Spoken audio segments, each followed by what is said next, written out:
Hello friends, आप सभी का स्वागत है मेरे यूट्यूब चैनल एडुकेटर अड्डा पे। प्रॉब्लम नंबर 5 जो कि बेस्ड है लीस्ट कॉस्ट मेथड पे और ये अनबैलेंस्ड टाइप प्रॉब्लम है।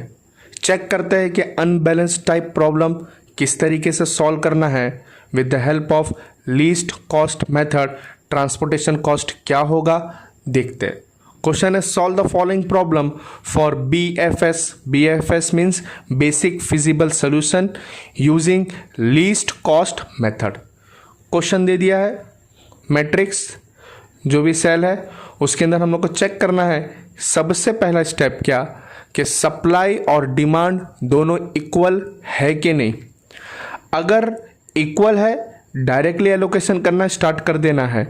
अगर इक्वल नहीं है तो हमें डमी रो या फिर डमी कॉलम ऐड करना होगा। चलो चेक करते हैं। जब मैंने चेक किया तो डिमांड को कैलकुलेट कर लेते तो 65 + 30 + 50 तो हमारा डिमांड है, टोटल डिमांड आया 145। कितना डिमांड आया? टोटल 145। और मैंने जब सप्लाई को चेक किया तो 20 + 70 + 25 तो सप्लाई को चेक किया तो सप्लाई को चेक करने के बाद पता चला कि सप्लाई हमारा 115 है। सप्लाई के अंदर डिमांड के मुकाबले 30 की कमी हो रही है। कितने की कमी हो रही है? 30 की। और जब सप्लाई के अंदर वैल्यू कम हो, सप्लाई हमारा कम हो तो उस टाइम हम लोग डमी रो ऐड करते हैं। इसी तरह अगर उल्टा होता, अगर डिमांड के अंदर कमी होती तो हम लोग डमी कॉलम ऐड करते हैं। तो पहले से मैंने डमी कॉलम या डमी रो वाला मैट्रिक्स बना चुका है। टाइम कम लगे वीडियो बनाने के अंदर, इसके वजह से। तो ये देखा यहाँ पे सप्लाई के अंदर कमी हो रही है। सप्लाई के अंदर कितने की कमी हो रही थी? 30 की कमी हो रही थी। और जब सप्लाई के अंदर कमी होती है हम लोग डमी रो ऐड करते हैं। और कितने की कमी हो रही थी यहाँ पे मेंशन कर देता हूँ, 30 की कमी हो रही थी। अब जब मैंने सप्लाई को कैलकुलेट करा और डिमांड को कैलकुलेट करा तो दोनों इक्वल है। जब तक दोनों इक्वल नहीं होंगे हम एलोकेशन करना स्टार्ट नहीं कर सकते। इक्वल बनाना होगा। कैसे इक्वल बना सकते हैं? तो with the help of dummy row या फिर डमी कॉलम ऐड करके।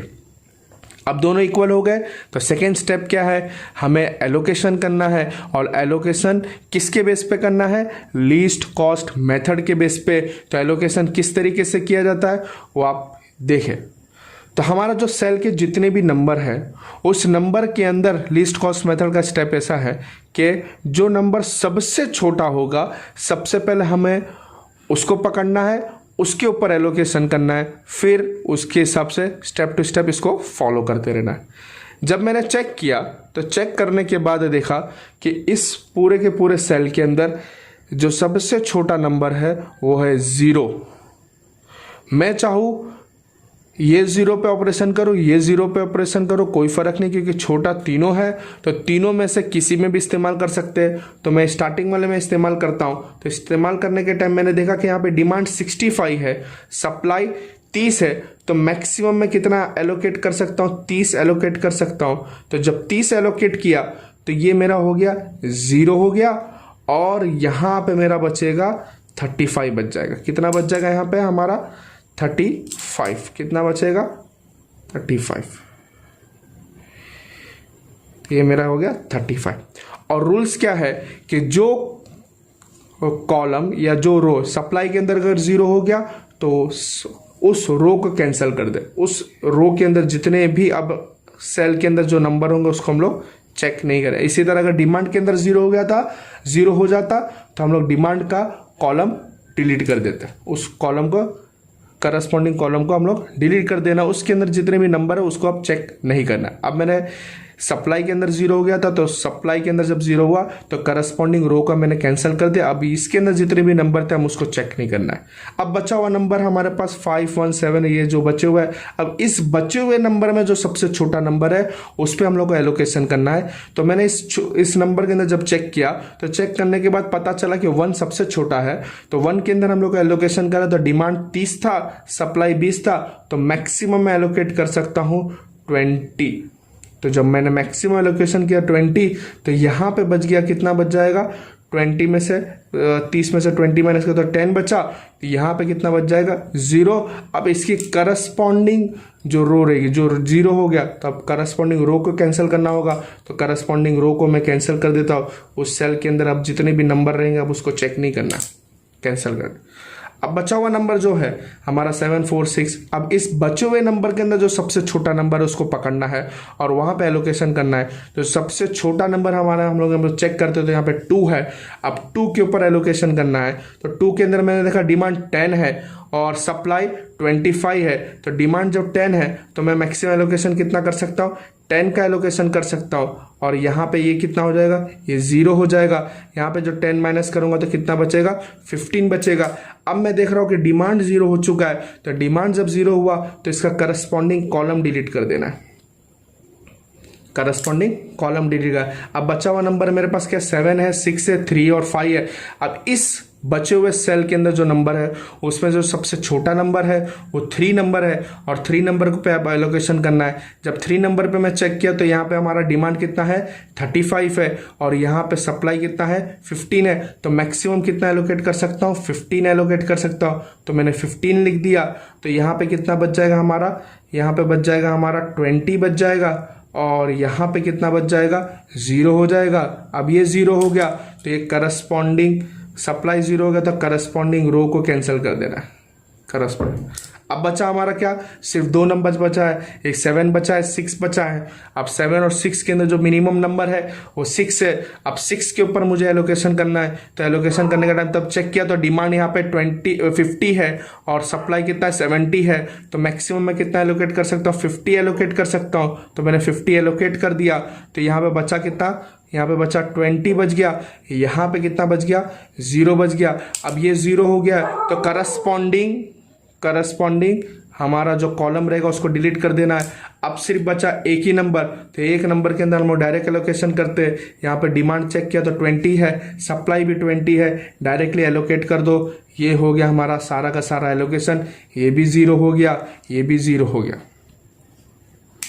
आप लोग चेक भी कर सकते हो कि इसका फिजिबल सोल्यूशन है कि नहीं, या फिर ये नॉन डिजेनरेट टाइप प्रॉब्लम है कि नहीं। जो भी एलोकेशन हुआ, जो एलोकेशन गिन लो, 1 2 3 4 5 6 एलोकेशन हुआ है और हमारे पास ये डमी रो ऐड करने के बाद रो हमारे पास 4 था और कॉलम हमारे 3 थी, तो 4 + 3 मतलब रो प्लस कॉलम, जिसको हम लोग कह सकते हैं, इसका एक फॉर्मूला है m + n - 1। अगर ये इसको फॉलो करता है तो ये फिजिबल सोल्यूशन है। तो हम लोग यहाँ पर m यहाँ पर रो है, तो यहाँ पर रो 4 थी, कॉलम कितना है, कॉलम हमारा 3 है, तो 4 + 3 7 होता है, 7 - 1 तो 6, तो 6 एलोकेशन होना चाहिए। अगर 6 एलोकेशन है तो फिजिबल सोल्यूशन एग्जिस्ट है। तो यहाँ पे देखा 6 एलोकेशन है, तो हमारा जो ट्रांसपोर्टेशन कॉस्ट है एग्जिस्ट है और ट्रांसपोर्टेशन कॉस्ट हम लोग फाइंड कर सकते हैं। थर्ड स्टेप है इसका। और ट्रांसपोर्टेशन कॉस्ट किस तरीके से फाइंड करते हैं, जिसको टोटल कॉस्ट कहा जाता है, कि जो एलोकेशन हुआ है, जिस सेल के अंदर जो नंबर पे एलोकेशन हुआ है उसको मल्टीप्लाई करना है और बाकी सारे नंबर के साथ ऐड करते जाना है। तो एलोकेशन जब मैंने चेक किया तो एलोकेशन के अंदर 7 × 20, 3 × 15, 7 × 20 + 3 × 15, फिर उसके बाद 0 × 30, 1 × 20 प्लस 0 × 30 प्लस 1 × 20 प्लस, और क्या था एलोकेशन, 1 × 20 के बाद 1 × 20, 2 × 10 और 6 × 50, 2 × 10, 2 × 10 प्लस 6 × 50, तो 6 है, 6 × 50। अब इसको कैलकुलेट कर लेते हैं टोटल कॉस्ट को। तो 7 2 ज़ा 40 मतलब 140 होगा ये, प्लस 15 × 3 45 होगा, प्लस 0 × 30 0 हो जाएगा, प्लस 1 × 20 20 हो जाएगा, प्लस 10 2 ज़ा 20 हो जाएगा, 6 5 ज़ा 30 मतलब 300 हो जाएगा ये। आप इसको directly total cost with the help of calculator हम लोग प्लस कर लेते हैं। तो क्या हो जाएगा यहाँ पे 140 प्लस 45 प्लस 20 प्लस 20 प्लस 300, तो कितना आ जाएगा हमारा टोटल कॉस्ट 525। तो इस तरीके से हमारा टोटल कॉस्ट हम लोग ने फाइंड कर लिया 525 रुपीज़। तो ये है हमारा टोटल कॉस्ट। हम लोग ने किसके मेथड, कौन से मेथड का इस्तेमाल किया? हम लोग ने इस्तेमाल किया है लीस्ट कॉस्ट मेथड का। और इसका फास्ट में इसका रिवीजन कर लेते हैं। सबसे पहले हम लोग सप्लाई और डिमांड चेक करना है, पहला स्टेप है। अगर सप्लाई और डिमांड इक्वल है डायरेक्टली एलोकेशन करना स्टार्ट कर देना है। अगर इक्वल नहीं है तो डमी रो और डमी कॉलम ऐड करना है। तो ये अनबैलेंस टाइप प्रॉब्लम था, इसका सप्लाई और डिमांड दोनों इक्वल नहीं थे, तो हम लोग इसके अंदर हम लोग ने डमी रो ऐड किया था। तो डमी रो ऐड करने के बाद उसके बाद हम लोग का सेकेंड स्टेप है कि एलोकेशन करना स्टार्ट कर देना है। एलोकेशन के अंदर with the help of least cost method, उसका रूल्स ऐसा है कि पूरे के पूरे सेल के अंदर से जो सबसे छोटा नंबर होगा उसको पकड़ना है, उस पर एलोकेशन करना है। और अगर सपोज सप्लाई के अंदर 0 हो गया तो करस्पॉन्डिंग रो कैंसिल कर देना है। अगर डिमांड के अंदर कुछ एलोकेशन करते टाइम 0 हो गया तो डिमांड का हम लोग का कॉलम डिलीट कर देना है। इस तरीके सारे का सारा एलोकेशन कर देना है। एलोकेशन करने के बाद थर्ड स्टेप है टोटल कॉस्ट फाइंड करना। टोटल कॉस्ट किस तरीके से फाइंड करेंगे? जो एलोकेशन दिया होगा उस एलोकेशन के अंदर जो सेल है उस एलोकेशन के साथ मल्टीप्लाई करके पूरा का पूरा समेशन कर देना है। समेशन करने के बाद हम लोग ट्रांसपोर्टेशन कॉस्ट फाइंड कर सकते हैं। आपको कोई भी क्वेश्चन होगा आप लोग कमेंट बॉक्स के अंदर पूछ सकते हैं। अभी तक मेरे चैनल को सब्सक्राइब नहीं किए हो तो चैनल को सब्सक्राइब कर दीजिए। वीडियो अच्छी लगी हो तो लाइक ज़रूर करना और नोटिफिकेशन के लिए बेल आइकन पे क्लिक करिए। Thank you.